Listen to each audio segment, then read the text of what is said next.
took contact to this collaborative partner in China that Aarhus University Hospital on that time was very, very sort of ingrained with. They were really working together, trying to get huge funding going.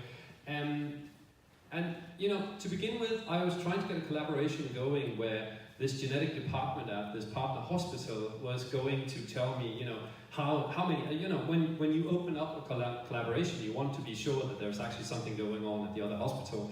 Working with China sometimes, I'm not going to say anything bad about China, but it does happen that people will promote ideas that aren't necessarily sort of sustained at a local hospital.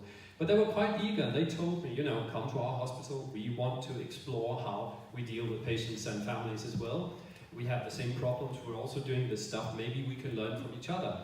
What happened was I couldn't really get an answer as time went by, how many patients they were having and you know, how they were doing it. But then I was, by luck, invited to go on this delegation trip where I followed them to China, and I was called to present my study. And afterwards, a young scholar came up to me and he said, you know, interesting idea that you want to look at cancer genetic counseling for patients and families, but why this cancer thing?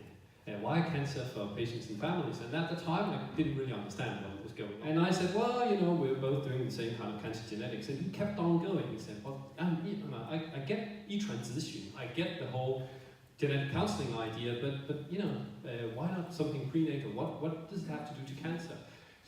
And then finally, what I found out in the end, going back and forth, because that collaboration basically broke down in the end, and they sort of pulled out the project.